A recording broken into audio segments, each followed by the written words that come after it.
Starting today, I'm going to keep posting about my books, about art, about dancing, about the things I'm building. And I need to be clear about what that does and that doesn't mean. It doesn't mean I don't care or that I think things are normal. And it obviously doesn't mean that I'm unaffected by what's happening.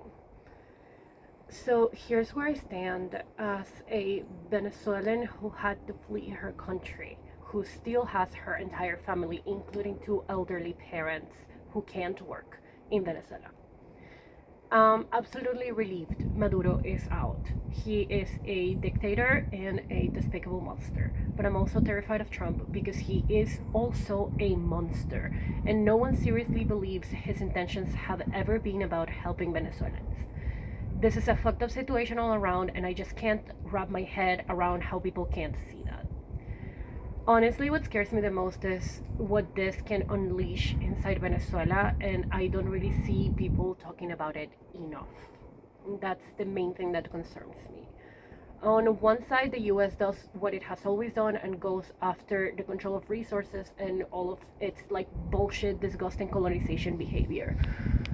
I obviously wrote this down because like I don't have a brain to come with this in on the spot. I get that so far the strikes have been targeted militarily related sites, but you have to be really blind to think that this can't escalate at any moment from now. I hope it doesn't happen, but honestly, there are more than enough cases in any history book to show us a clear pattern of where this could be going. On the other side, people who don't know better seems to have forgotten or not care that Maduro wasn't the only person holding power. And that's extremely important because I don't see people talking about that enough. We tried for several decades to oppose and overthrow the regime ourselves. But they control the military and the militia and all of the resources. That's why it's a dictatorship.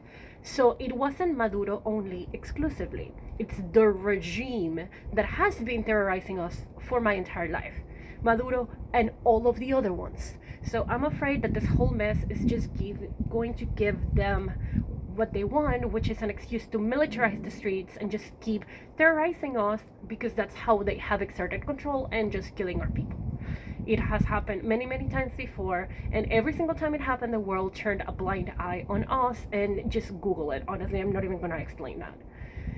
Every time it happens, it means more fear, more repression, and less access to electricity, water, and communications in general. They have absolutely never hesitated to deploy troops against their own country. That's where we are. This just gives them cover to do it again. Then there's also going to be a possible social collapse, in my opinion, because those things always follow when these things happen. And again, I'm not a social or a political analyst at any capacity. I'm literally just like an autistic bitch that is recognizing a lot of patterns of the things that I grew up with. I'm afraid if things get worse, people are going to start acting out of fear, rage, survival, and actually just plain desperation. And that law enforcement is going to use this as an excuse to abuse the little power they have, because all cops are bastards everywhere, not only in the US, and that already has been happening. And they have been abusing their power since before I fled the country. These aren't hypothetical scenarios. I have seen this shit happen. I fled for my life. I am not there right now, but I lived there for most of my life. And this is what happens everywhere when unrest just escalates. And like, holy fuck, I really see it escalating right now. And I also think that it doesn't stop just like for the people outside the country, because this can just help foment the lie that like Venezuela is safe and now people can go back and ICE can keep kidnapping us, because that has happened. And later, the last thing is the social aspect, because someone in power just keeps dehumanizing us and permitting bigots, emboldening like their cruelty, and just turning everyday life into this like hostile battleground that we have to live absolutely terrified when speaking out loud, just in case, you know, our accent is like too accenty. Because I had a panic attack buying groceries because someone eyed me wrongly when I said something out loud, and I was like, this is it. They're gonna call someone, they're gonna come kidnap me because they just hate me for existing, because I don't have rights for them. So, and that's happening. It has been happening, I think, every single week, multiple times a week. Within 10 minutes from my house, there's ICE kidnapping. So, yeah.